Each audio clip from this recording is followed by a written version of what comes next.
Norvegijos miestelis su 250 gyventojų, kur per vidurį teka Krioklys ir atrodo kaip iš paveikslėlio visas vaizdas. Sniegas, Krioklys, kalnai ir vasara.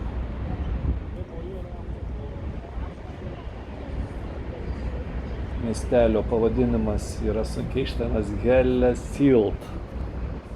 Ir čia mes sustojom, kad išlips ekskursijos ir jie važiuos autobusais. O mes plauksim laivu ir Geringerį jie atvažiuos su autobusu, o mes jau ten stovėsim. Ir plaukiam Geirangerio fjordo link, o čia kiti žmonės paprasčiausiai iš Goltų grožis vaizdais, net nereikia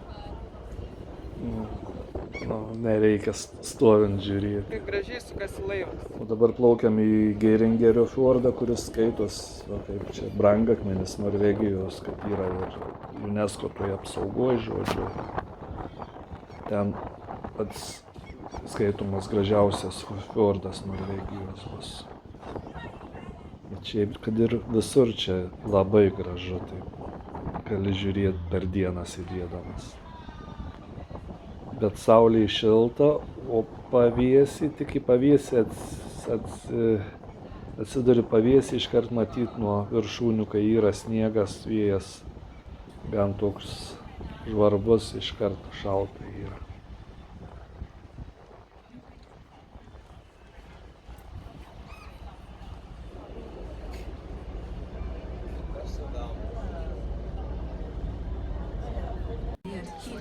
O tik įplaukėm į Geirangerio fjordą, visi žmonės iš laivo išlipo žiūrėti į denis. Tai čia buvo reikalų, kur prasistumdžiam. Bet vietą gan gerą užsiėmėm ir dabar irgi jau, dabar dar gražesni vaizdai, kriokliai prasidėjo. Bet žmonių tai denyje pilna. Šiaip tų krioklių irgi kai kurie ir turi pavadinimus, jau žymus yra, tai dar tie žymieji dar kol kas priešakyje žmonių, visi deniai pilni.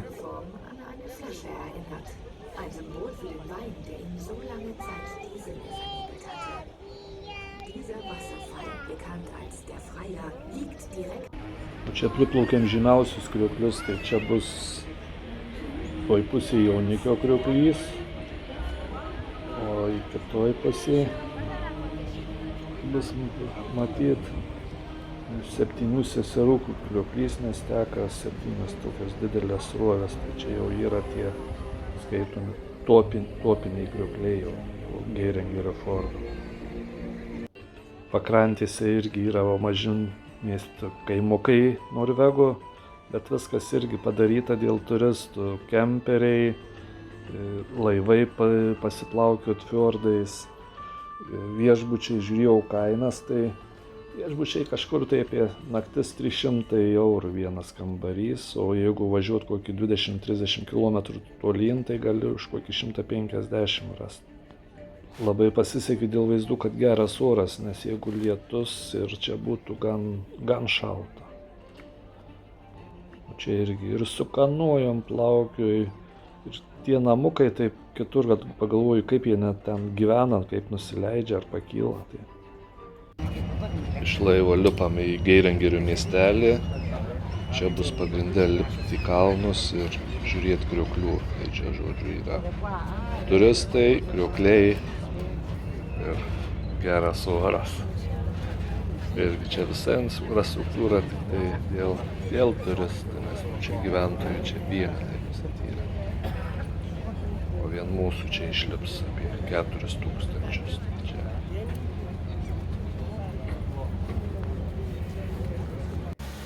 Pirmas krioklys palei kelią ir čia yra padaryta, kad gali tuo kriokliu pėsčiųjų takai, bet vežimėliam nepritaikyta. Tai bus mano pasirinkimas yra į kalną lipsim pėsčiomis.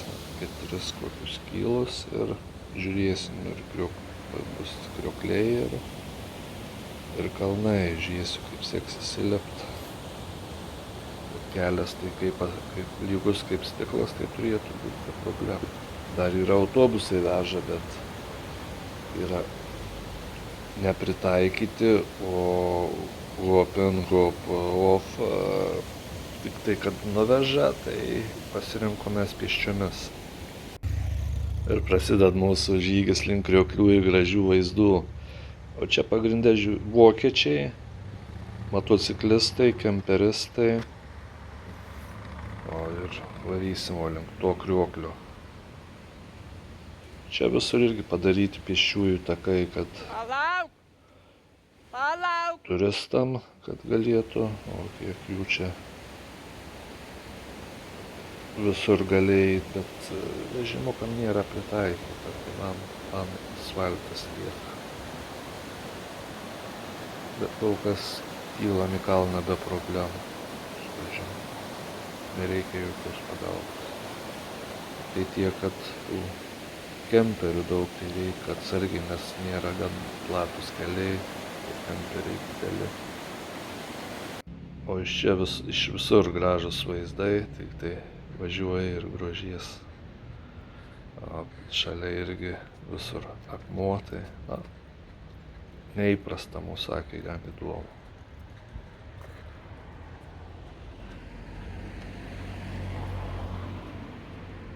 Varom greičiau.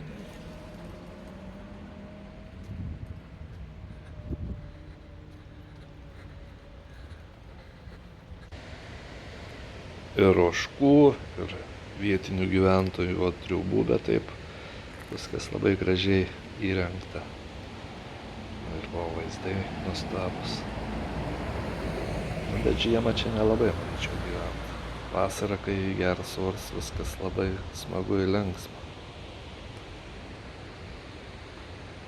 Žiemą čia ir lamai, kai saulėtų dienų mažai, čia ir gan niūrioka būtų.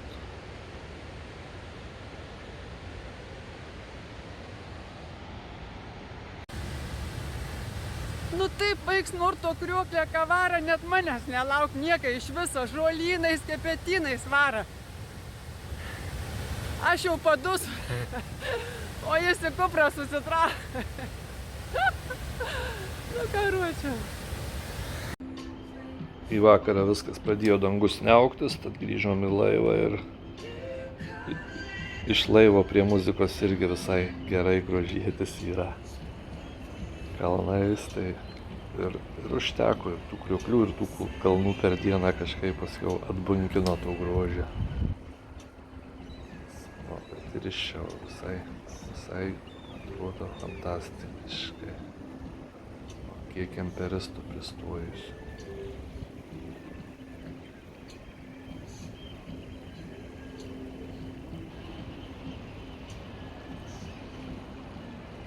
Ir iškart vėsuma, tai saulė dingsta ir iškart pradeda viskas piesti.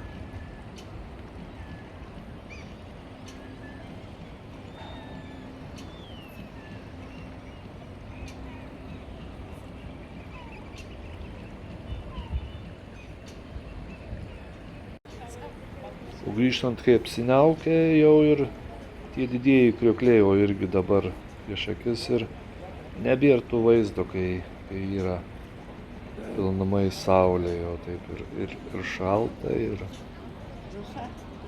visai ne tas jo. Žmonių jau nebeliko ant denio tiek, kiek atplaukiant buvo prie žemumą. O tai čia tas Jaunikio krioklys ir 7 seserys, tai čia patys žymiausi kriokliai tam fiorde.